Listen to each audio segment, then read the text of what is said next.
வேடன் அப்படிங்கின்ற rape singer யாரு? அவருக்கு இருக்கக்கூடிய எதிர்ப்புகள் என்ன? அவருக்கு இருக்கக்கூடிய சப்போர்ட் என்ன? முதல்ல வேடன் அவர்களுடைய அம்மா வந்து இலங்கையில இருக்கக்கூடிய யாழ்ப்பாணத்தை சார்ந்தவங்க.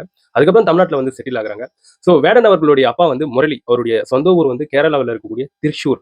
இந்த 2 தம்பதிக்கும் 2வது மகனாக பிறப்பவர் தான் ஹிரந்தாஸ் முரளி அப்படிங்கின்ற வேடன். இவருக்கு வந்து சின்ன வயசுலயே மீன் பிடிக்கக்கூடிய திறமை என்பது நல்லாவே இருப்பதால, ஸோ இவருக்கு வந்து வேடன் அப்படிங்கின்ற இன்னொரு பெயரை வந்து குடுத்திருக்காங்க.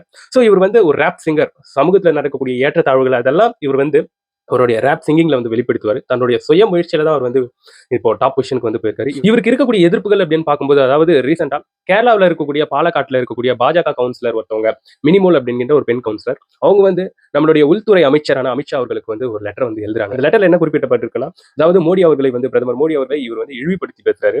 தேசம் வந்து வால் ஏந்தியவர்களுடைய கையில இருக்கு அப்படின்ட்டு ஏகப்பட்ட விஷயங்கள் வந்து இவருடைய அந்த பாடல்களுடைய சொற்கள் வந்து இருக்கு. இவர் மேல என்ஐஏ விசாரணை வேண்டும் அப்படின்ற ஒரு பரிந்துரையை வந்து அந்த லெட்டர்ல வந்து இவங்க வந்து முன் வச்சிருக்காங்க.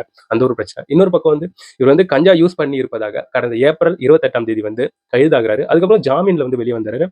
மறாவது நாள் 29ஆம் தேதி வனத்துறை ஒரு பக்கம் இவர் மேல வந்து வழக்கு பதிவு செய்றாங்க. ஏன்னா புலிப்பல்ல வந்து இவர் மாட்டியிருக்காரு அப்படின்ற காரணத்துக்காக வழக்கு பதிவு செய்றாங்க. அதுலயும் ஜாமீன்ல இருந்து வெளிய வந்துறாரு. என்ன ரீசன்னு சொல்றாருன்னா, இந்த மாதிரி எனக்கு வந்து ஒருத்தவங்க கிஃப்ட்டா குடுத்தாங்க. அது வந்து புலிப்பல்லுன்ட்டு எனக்கு தெரியாது அப்படின்னு சொல்லிட்டு ஜாமீன்ல வெளிய வந்துறாரு. இவருக்கு இருக்கக்கூடிய சப்போர்ட்ன்னு பார்க்கும்போது கேரளாவுல இருக்கக்கூடிய ஆளும் வரிசை இவருக்கு வந்து ஒரு நல்ல சப்போர்ட்டாவா இருக்காங்க. பட்டியலினத்தை சார்ந்த ஒரு ஒரு பையன் இந்த மாதிரி சமூகத்துல இருக்கக்கூடிய ஏற்றத்தாழ்வுகளை வந்து பாடுறதுல என்ன தப்பு இருக்குன்ட்டு ஏகப்பட்ட சப்போர்ட்டை வந்து வேடன் அவர்களுக்கு வந்து அந்த ஆளும் அரசு வந்து கொடுத்துட்டு இருக்கு. அதை தாண்டி அவருடைய ஃபேன்ஸ் வந்து அவ்வளவு பேர் இருக்காங்க. அவர் வந்து ரேப் சாங் பாடும்போது அதுல இருக்கக்கூடிய கூட்டம் என்பது அதிகமா இருக்குன்றது இந்த இடத்துல வந்து குறிப்பிடத்தக்கது. உங்களுடைய கமெண்ட்ஸ் என்னுடைய கமெண்ட் செக்ஷன்ல பதிவு பண்ணிட்டு போயிருங்க. நான் போயிட்டு வரேன்.